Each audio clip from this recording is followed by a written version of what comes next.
Okay, let me start again. Ambassador Bilahari Kausikan, all our colleagues at the Ministry of External Affairs and our colleagues in missions and posts abroad. It's a great pleasure today to welcome a very distinguished speaker to the third Atal Bihari Vajpayee Memorial Lecture.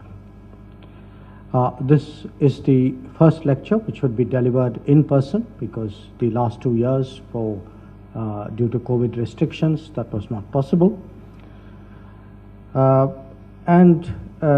Before the lecture commences, I would like to share with all of you once again what exactly was our thought process in instituting this series of lectures. Now, all of us know Atal Bihari Vajpayee as one of our great prime ministers. I think this ministry has a special claim on him as a foreign minister as well. And not just as a foreign minister, as someone who actively contributed to foreign policy, who even shaped foreign policy as a parliamentarian. So for many of us who actually followed foreign policy debates in the public domain, in the parliament, he was really a very powerful influence well before he became foreign minister. Now, I of course have a particular reason to remember him as foreign minister. When I joined the foreign service, he was the first foreign minister I had the privilege of meeting.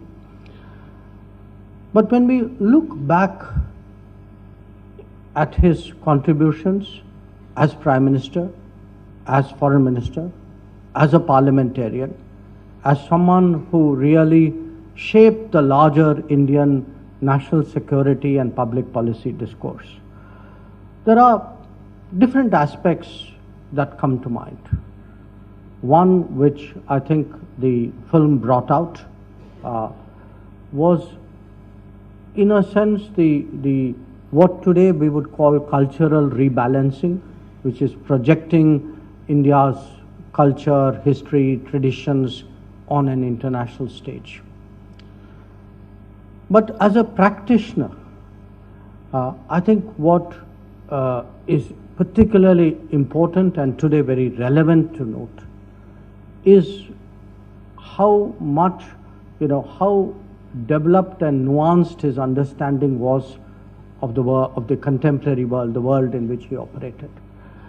And quite apart from the statecraft which is involved in leading a nation like India, the realism that really characterized many of his decisions and approaches. We saw that in the manner in which he transformed the relationship with the United States in the post-Cold War environment, recognizing really how much more important and consequential that relationship had become for Indian national interest. The manner in which he imparted continuity and stability to our ties with Russia. Really one looks at that period starting from the time when he was foreign minister till his prime ministership and beyond, that at a time when so many important relationships in the world were changing, there was a very unique steadiness about the India-Russia relationship, and I think a lot of it had to do with the personal understanding and the efforts which were made by Prime Minister Vajpayee. Then again, if you look at trying to reach a modus vivendi with China, the fundamental basis for that this has to be on the basis of mutual respect, mutual sensitivity, mutual interest, which we articulate today. I think a lot of it was visible going back to the period, going back to actually the then Foreign Minister Vajpayee's visit to China. And of course, our own neighborhood, a neighborhood where he saw all the opportunities of cooperation, but was never impervious to the challenges of terrorism. His realism in using all instruments at his command to actually try to forge a basis of, of relationships in this region, which would very explicitly abjure terrorism. So there is so much that can be said about him. Of course, for all of us, especially in the national security domain, we associate him most of all with the 1998 nuclear tests, with the fact that we became a nuclear weapon power. But to all of you, I would urge you to look not just as the test. Please look and reflect on the diplomacy that followed the test.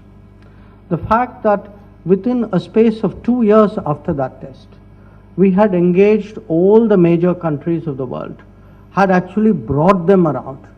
So when you had a visit of a President Clinton or a Prime Minister Howard or a Prime Minister Mori, or the visit of President Chirac, it was actually the post-test diplomacy, which is something which I think anybody who is in the field of diplomacy should really look at and seek to draw lessons. And I can tell you, at that time, I myself was posted in Japan, and it was a relationship which was particularly affected by the nuclear test.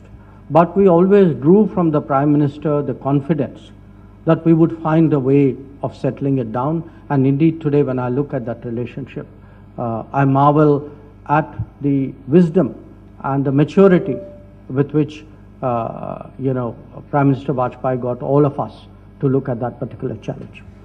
But let me come briefly to today's speaker. The thought which I would like to share with you is that this lecture series is intended to have practitioners, ideally, or practitioners come analysts of diplomacy. People who are hands-on, people who actually work this profession ground up, who understand really the nuts and bolts of it.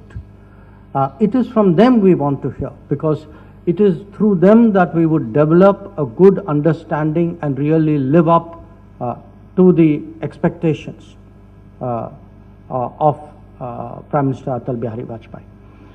Now, today's speaker is of course a person of great diplomatic eminence in Singapore. But before I come to his personal qualities, of which there are many, I also want you to understand that if you were to look at the world and say, where can I get a healthy dose of realism? Where is it I can spend a few meetings and get a good understanding, a very grounded understanding of how the world is doing? My recommendation to you is look at a small, successful country. Small because smaller states, because they are buffeted by the currents of international relations, it is absolutely existential for them to get it right. They have to have a pulse of the international environment in a manner in which, bigger states can be perhaps, I don't want to say casual about it, but there are more margins of error for larger states.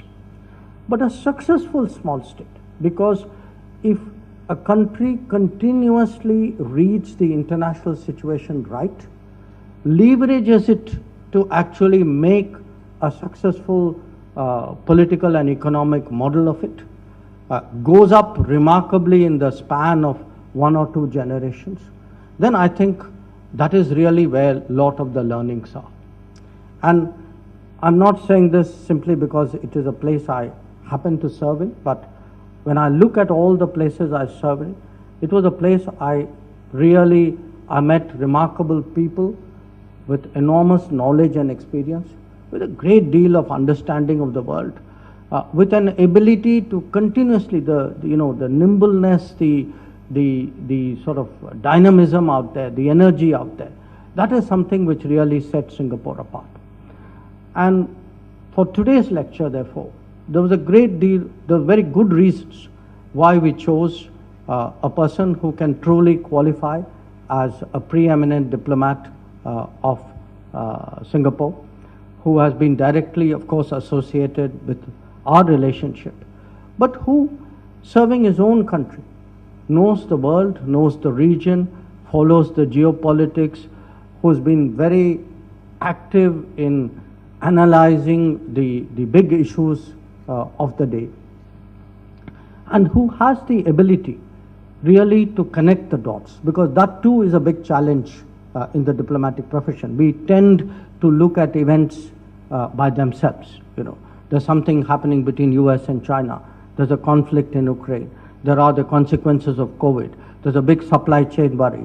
But to piece it all together and then have an integrated picture from which we make judgments, we determine our policy choices, that is really something which is of exceptional value. And I can truly think of no one else today than Ambassador Bilahari Kaushik, who has served as Singapore's Foreign Secretary, who's been a very distinguished ambassador to many places, including Russia, and who served in the United Nations, to speak to us today. Once again, a very, very warm welcome. We are very privileged to have you speak to us today.